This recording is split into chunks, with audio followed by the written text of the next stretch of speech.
Jared, there's been a lot of turnover with this year's roster, but a lot of that has come in the forward group. You've got a defensive core that's largely intact, and it's been looked at as the backbone of this team for a while. How much pride do you guys take in being the stable force on this roster? Yeah, I think we all enjoy it. Whenever someone's doing something well or on a hot streak, we're all happy for each other, and I think that's what works. It's a healthy competition, but I think we all get along great, and we push each other, whether it's in practice or games. And like you said, we've been together for quite some time, so there's a lot of chemistry with each and every one of us. So whether it's off the ice or on the ice, but there's like you said, a lot of changes up front, and we're just excited to hopefully get going as soon as possible. And even if it's just getting back on the ice together as a group and being in the same city, there's a lot of group chatter right now with stuff going on, but until we get that go-ahead, I think we're all going to be sort of doing our own thing. Those changes are more than just on the ice. It's also people. It's people inside the room. It's friends off the ice. What's it going to be like to walk into the locker room this year and not see some of those guys that have been here? Mikko Koivu had been here longer than you, Eric Stahl, Devin Dubnyk. These are guys that have been the cornerstones inside that room for a while. Yeah, it's going to be different, that's for sure. And I think with the situation we're in right now, I think it sort of dulls what happened. You're not in the room when someone gets traded like you usually are during the year.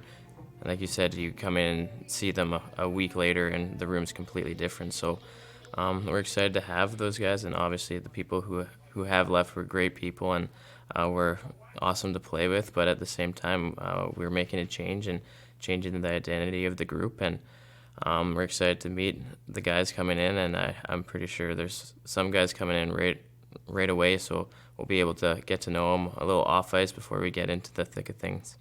You're now one of the senior members of this team. Yeah. 11 years you've been here. It's almost impossible to believe that.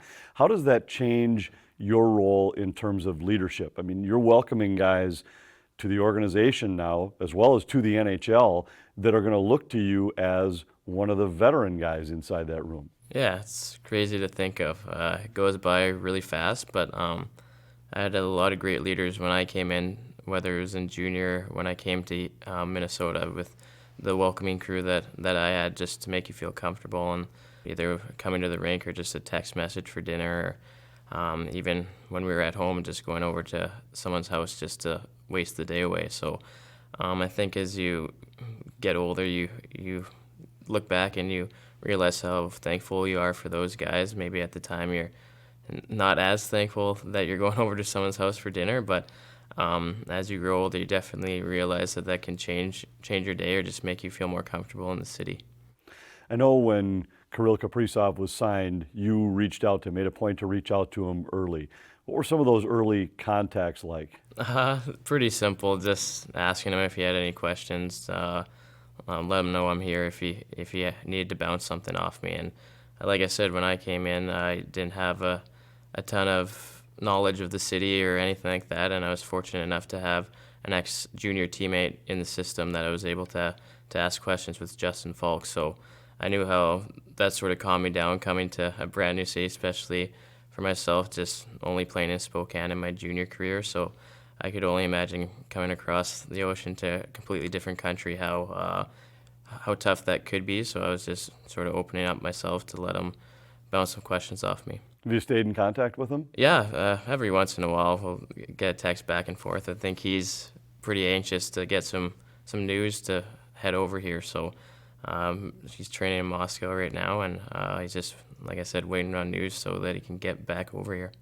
A question from one of our fans was asking you about the travel schedule and the burden during an NHL season. You spend a lot of time at the rink, a lot of time on the road. How do you balance family, kids, and getting the rest you need to be ready to play on a nightly basis? I think they're pretty well adapted to it now.